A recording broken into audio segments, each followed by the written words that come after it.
Doctor Rishikesh Meena लिखते हैं, आरक्षण की वजह से ही देश बर्बाद हुआ है।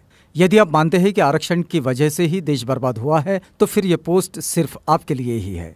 जरूर पढ़े। लश्कर भी तुम्हारा है, सरदार भी तुम्हारा है। तुम झूठ को सच लिख दो, अखबार भी तुम्हारा है। तुम जो कहो वो सच, हम जो कहें वो झूठ। मुल्क में नफरत का ऐसा तूफान मचा डाला है। कुछ बुद्धिमान बोलते हैं कि आरक्षण ने देश को बर्बाद कर दिया है।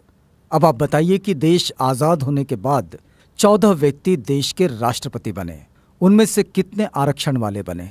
15 प्रधानमंत्री बने, उनमें से कितने आरक्षण वाले बने?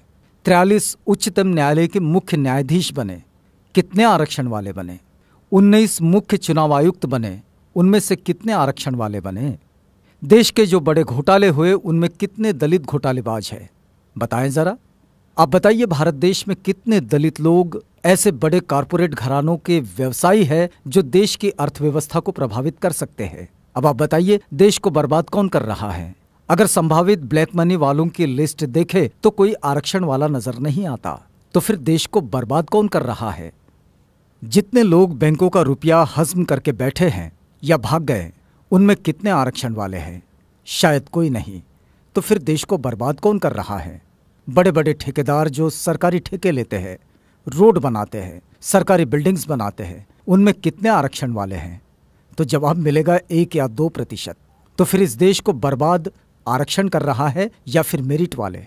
जब ब्लैक मनी लिस्ट में एक भी नाम रिजर्व कैटेगरी के लोगों का नहीं है, सारे नाम जनरल के हैं, फिर भी कुछ बेवकूफ कहते हैं कि देश को रिजर्वेशन वाले बर्बाद कर रहे हैं।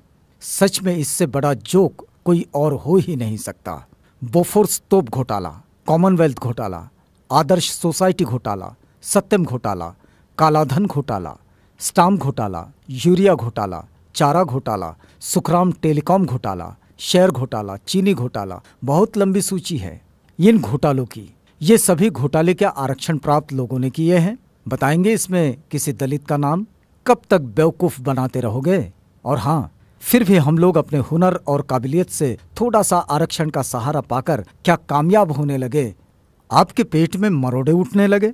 जिनको अपनी थोथी मेरिट पे घमंड है और आरक्षण से परेशानी है, वो अपने बच्चों को 5 साल वहां पढ़ाए जहां गरीब बच्चे अभाव में रहकर पढ़ते हैं। फिर देखना सारी मेरिट हवा न हो जाए तो कहना। और यदि कुछ तथाकथित उच्च वर्ग के लोग ये कहते हैं कि वो किसी से भेदभाव नहीं करते, तो उनसे एक ही सवाल है, क्या वो दलित परिवार से रोटी बेटी का रिश्ता करने को तैयार है? जातियां खत्म करने को तैयार है? अगर नहीं तो फिर मान लीजिए अभी आरक्षण खत्म नहीं होना चाहिए। निवेदन एवं आग्रह। समस्त SC/ST समाज, आपको सिर्फ 10 लोगों को ये मैसेज फॉरवर्ड करना है और वो 10 लोग भी दूसरे 10 लोगों को मैसेज फॉरवर्ड करें इस प्रकार: 1 = 10 persons। ये 10 लोग अन्य 10 लोगों को मैसेज करेंगे और इस प्रकार। बस आपको तो एक कड़ी जोड़नी है, देखते ही देखते पूरा देश जुड़ जाएगा।